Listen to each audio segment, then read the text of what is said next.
Sebelum lanjut menonton tayangan ini, jangan lupa like, subscribe, dan tekan tanda notifikasi agar Anda dapat menerima setiap kiriman video saya. Terima kasih.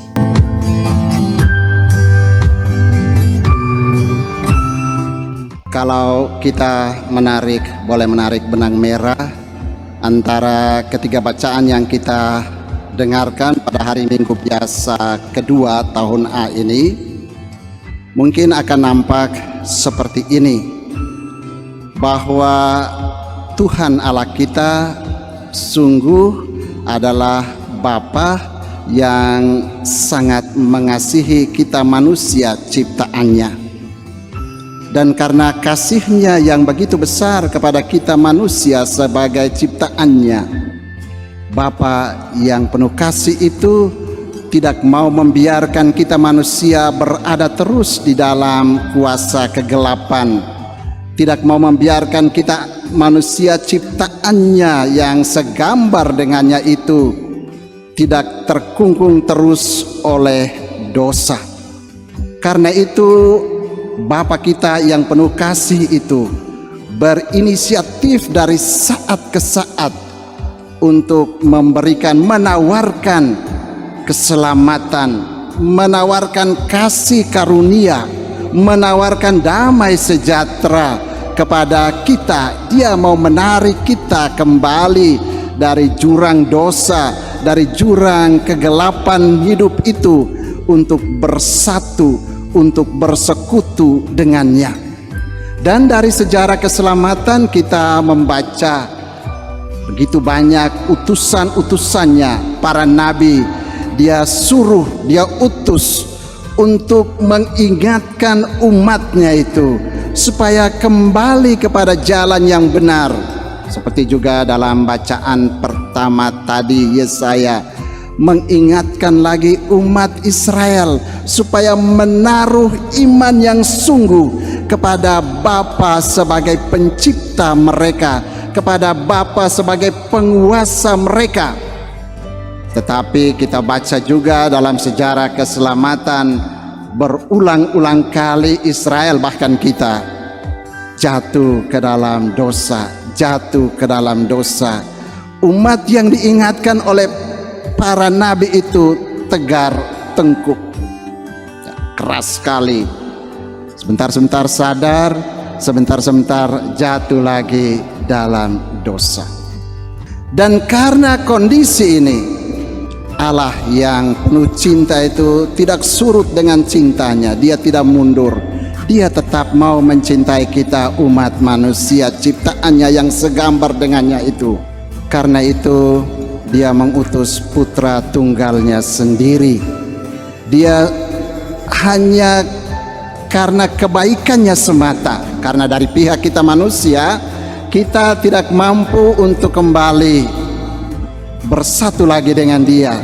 Tetapi hanya karena kemurahan dan belas kasihnya, dan hanya karena rencananya, Dia memberikan putra tunggalnya kepada kita. Dia sudah merencanakan kurban yang sempurna itu. Karena itu tadi dalam konteks kurban itu Yohanes katakan, lihatlah anak domba Allah yang menghapus dosa dunia. Ketika para nabi datang berulang-ulang kali Dia utus, sampai nabi yang terakhir kita tahu adalah Yohanes Pembaptis. Kita manusia belum juga berpaling secara 100% kepada tawaran cinta, tawaran damai sejahtera, tawaran keselamatan yang ditawarkan oleh Allah itu. Maka Dia menyediakan kurban yang sempurna untuk menebus, untuk mengganti, untuk mempersatukan, untuk menjembatani lagi, supaya kita manusia yang berada dalam dosa ini boleh beralih kepada keselamatan. Dan kurban yang sempurna itu adalah Kristus sendiri yang tadi ditunjuk oleh Yohanes. Lihatlah anak domba Allah yang menghapus dosa dunia.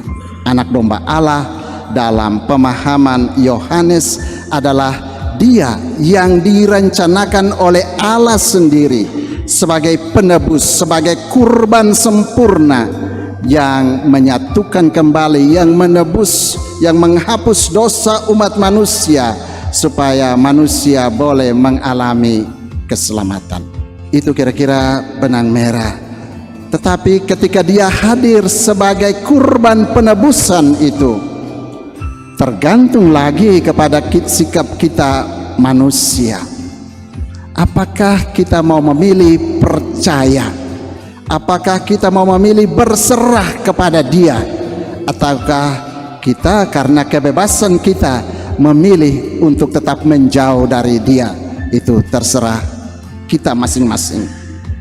Tetapi bagus, saya sangka kita boleh belajar dari tokoh Yohanes hari ini yang mengingatkan kita juga tentang panggilan kita untuk menjadi saksi-saksi Tuhan.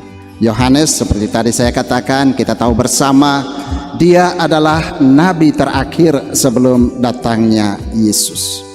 Dan dia sebagai nabi, sebagai utusan, Yohanes tahu mengenal dirinya dengan baik bahwa saya bukan dia, bahwa saya punya tugas dan tanggung jawab tertentu, bahwa saya punya kapasitas tertentu yang tidak sama dengan dia. Yohanes sungguh mengenal dirinya, tapi juga dia mengenal Yesus.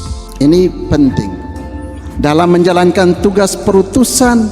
Dia melaksanakan dengan jujur, dengan tulus dan jujur. Yohanes juga tidak menjadi orang yang mumpung, pakai aji mumpung atau pakai kesempatan dalam kesempitan. Dia tidak juga menjadi orang yang menyombongkan diri. Ini penting. Ketika datang, dia sudah buat banyak hal. Lalu, oh, ini apakah kamu Elia? Oh, saya bukan Elia, saya bukan juga dia. Bahkan membungkuk, apakah kamu Mesias yang kami nantikan? Saya juga bukan Mesias. Bahkan membungkuk untuk membuka tali kasutnya pun saya tidak layak. Saya selalu suka pakai istilah Yohanes ini menjadi orang yang bahasa sekarang bilang tahu diri.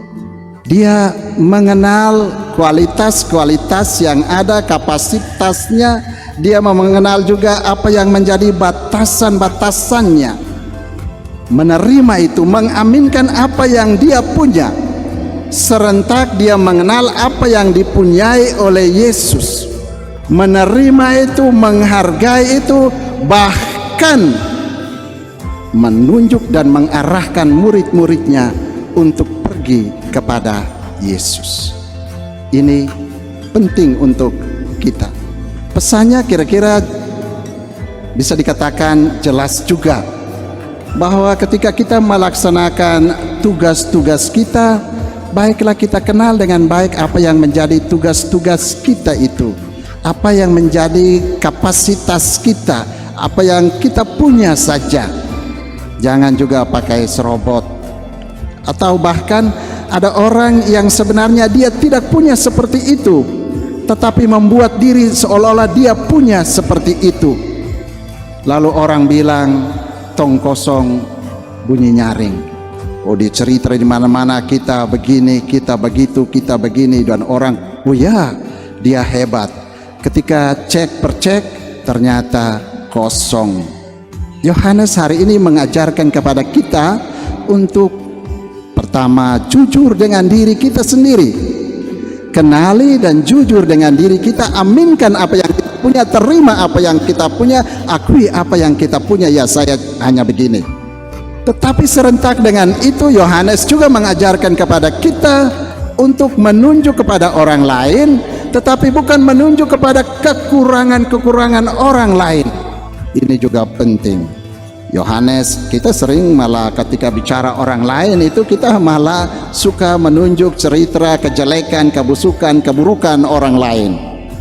Yohanes ajarkan kepada kita, kita boleh tunjuk orang lain, tetapi kita menunjuk, mengangkat, meneguhkan, mengaminkan, menerima, menghargai apa yang baik, apa yang luar biasa, apa yang positif, kualitas-kualitas yang dimiliki oleh orang lain itu. Tetapi juga bagus ketika dia meminta murid-muridnya untuk pergi ke sana. Dia tidak sekedar hanya itu, tapi dia bilang, oke, silakan pergi mengikuti dia sebab dialah itu yang lebih besar. Yohanes juga mengajarkan kepada kita untuk misalnya orang tua baiklah mengarahkan anak-anak untuk mengikuti orang-orang yang benar. Mungkin juga taruh di sekolah-sekolah yang benar, taruh di tempat-tempat pembinaan yang benar. Jangan salah mengarahkan. Sebenarnya sederhananya begitu. Dalam hidup jangan salah mengarahkan orang ke tempat yang salah, tapi arahkanlah ke tempat yang benar, arahkanlah kepada orang yang benar, supaya orang itu sungguh mengarahkan anakmu, sungguh mengarahkan orang itu kepada kebaikan, kepada keselamatan. Jangan juga kalau ada teman datang minta nasihat malah tunjuk, oh anak pergi jo ke yang sana, padahal tahu-tahu itu teman yang kurang baik. Arahkanlah kepada teman yang benar, supaya teman itu bisa membawa temanmu itu kepada kebaikan hidup. Bapak Ibu, saudara dan saudari yang terkasih, mari kita berdoa di dalam perayaan Ekaristi ini, belajar dari Yohanes Pembaptis yang tulus, yang jujur, yang kenali dirinya, tetapi juga yang serentak, yang mengangkat, menunjuk kualitas hidup dari Yesus dan mengarahkan murid-muridnya untuk pergi kepada Yesus. Mari kita kenali juga diri kita, anak-anak kita. Mari kita arahkan diri kita. Mari kita arahkan juga orang-orang yang ada di sekitar kita berjalan kepada Yesus, supaya kita semua boleh mengalami keselamatan. Tuhan memberkati kita sekalian. Amin.